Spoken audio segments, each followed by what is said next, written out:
Welcome back to the channel. Today's courtroom showdown is nothing short of explosive. We've got a landlord-tenant dispute that should have been routine, but instead it spirals into heated accusations, disrespect, and even a judge forced to defend her reputation on the record. At the center of it all, attorney Tom Seibert, who's being called out for missing hearings, dropping the ball, and even making remarks that allegedly undermine the court itself. The tension is so thick you can practically feel it through Zoom. Stick around, because what starts as a housing case turns into a lesson on courtroom respect, racial dynamics, and professional accountability. Matter of Edgewood Villas LDHA versus Deborah Bentley and Nicholas Sasser, file number 20-01399 LTE. Counsel appearance, please. Tom Seibert on behalf of the plaintiff. Good morning, Your Honor. Christina Corcoran appearing on behalf of the defendants. Thank you. This was the date that was scheduled for a bench trial. The court has received a conditional dismissal in order. Before we address that, though, I do want to address that the court did receive a phone call, a very interesting one to say the least, Mr. Seibert, from one of your witnesses. They were concerned, wondering why this case was dismissed and why the court would allow the defendant to have 30 days to vacate the property. That witness shared that you indicated to them that the court dropped the ball on this matter, that there is a new judge who doesn't know what she's doing. Nope. And so that is why this case was dismissed. And No, so Judge. I found that to be extremely interesting, very colorful, to say the least, as my recollection in the court record will reflect. You've missed court more than one time on this file. So if anyone didn't know what they were doing, it wasn't the judge, Mr. Let me explain what's happened. This is Miss Perez that called my office the other night and railed me out about why it's taking so long to get this through and why we're giving her 30 days, and that she looked at the conditional dismissal, and because we sent it out to all the witnesses that were subpoenaed saying, hey, we've settled this. She was not pleased with us for taking until April 15th. She was pretty adamant that I had not done my job, even though I had gotten it approved by the regional manager. And she said, what's going on in the court? And I said, we do have a new judge. The case did get reopened, and it's taken some time. I said, we're in the middle of a pandemic. So that's what was said to her, and I know that she was not happy, and she did disconnect the phone on me. And my wife and my daughter were sitting here in the office. It was about 6:30 at night. I don't know what your response that we have a new judge has to do with anything as it relates to this case. Again, this is a case where you've dropped the ball on multiple occasions, okay? The judge in the court has not dropped the ball on this case, not a single time. I never said the court did. Okay, well, even the mere implication that the reason that this case was still pending had anything to do with the court is improper. This is the case that I almost had to find you in contempt on. Did you share that portion? When you mention my name to anyone, and as it relates to Judge Simmons, I don't ever want to hear back that you have made a disparaging remark regarding me and my oversight over my cases. Do you understand that? That's understood, Judge, but I did not make any disparaging remarks about you. I would never do that.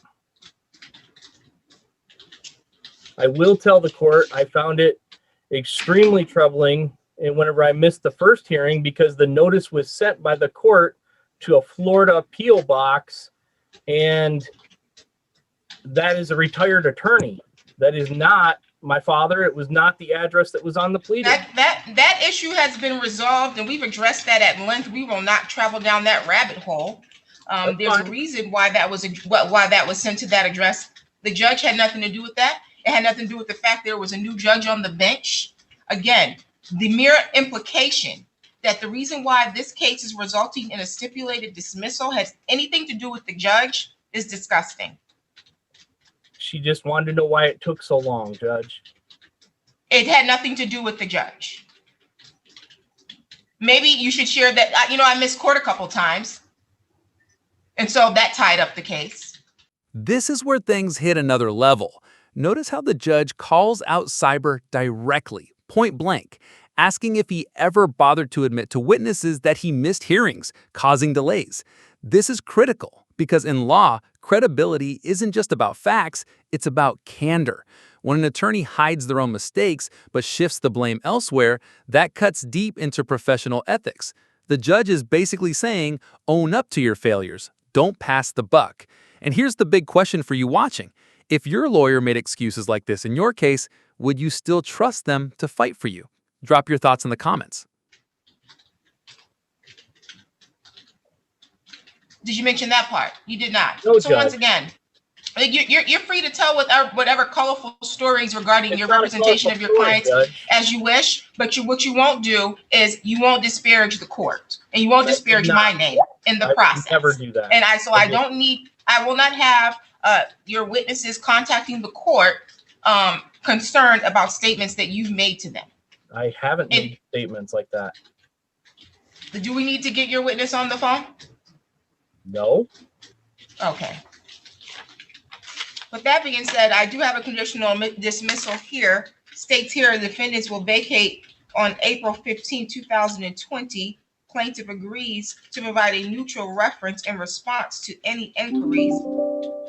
Should the defendant default on the terms of this agreement, plaintiff will submit an affidavit of default or an order for reinstatement of the case and an order of eviction, which will enter simultaneously. Should plaintiff default on the terms of the agreement, defendant will file a motion to compel along with the request for sanctions.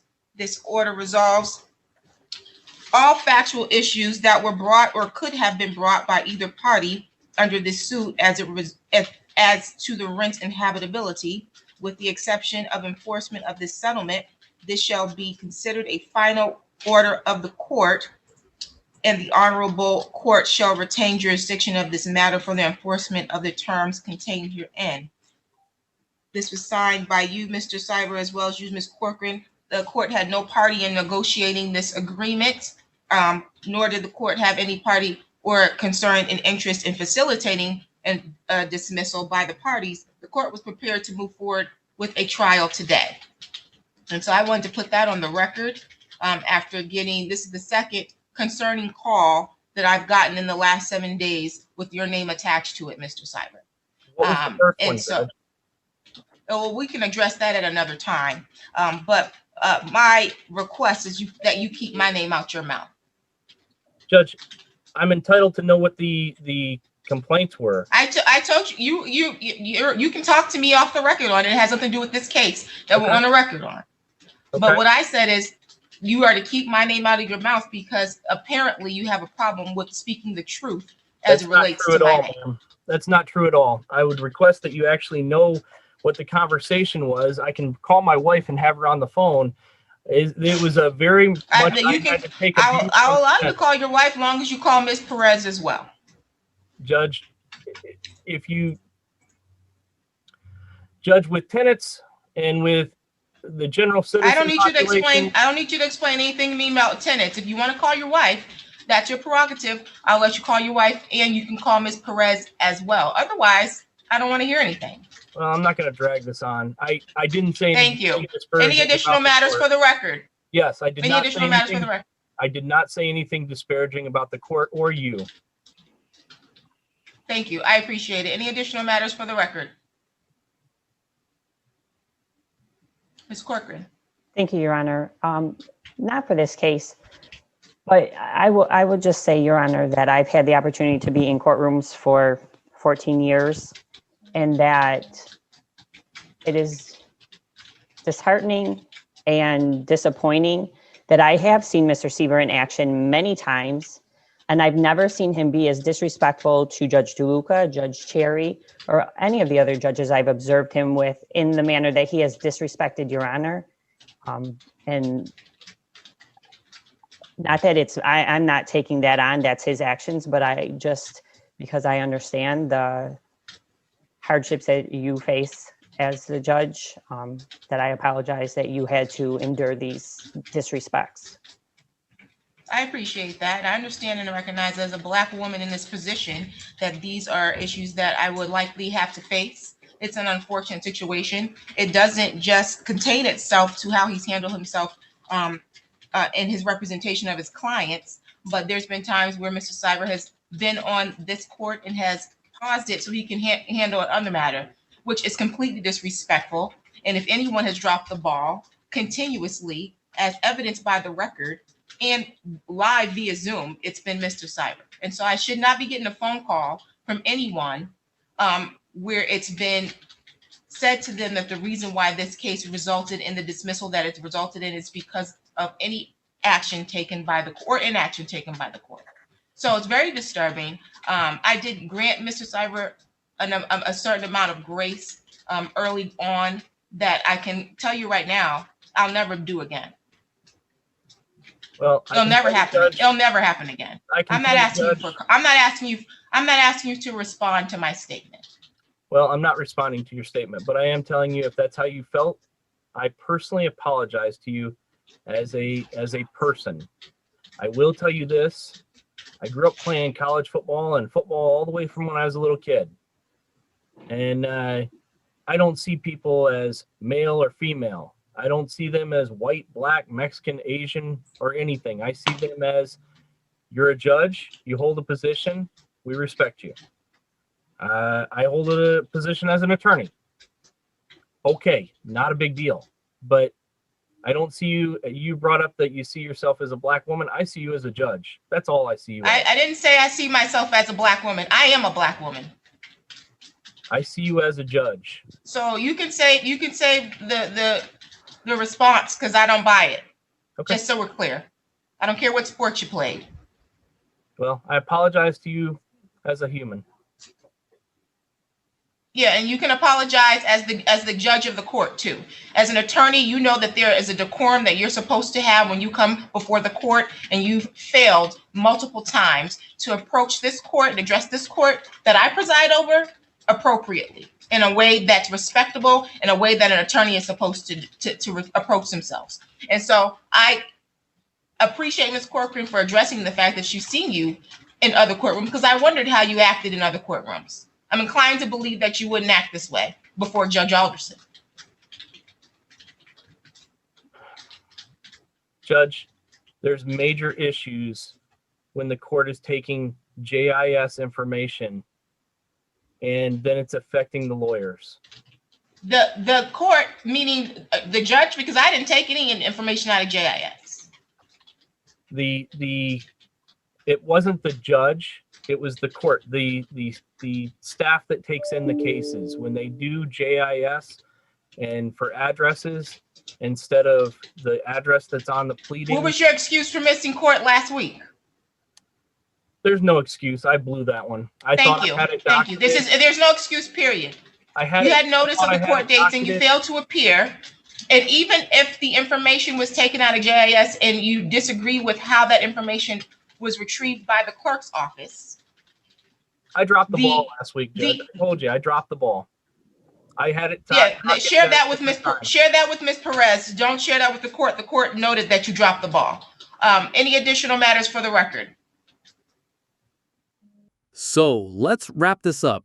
What began as a landlord-tenant case over an eviction ended with a conditional dismissal. The tenants get time to vacate while the landlord secures protections through a neutral reference and enforcement rights. But the real story here wasn't the settlement. It was the courtroom drama.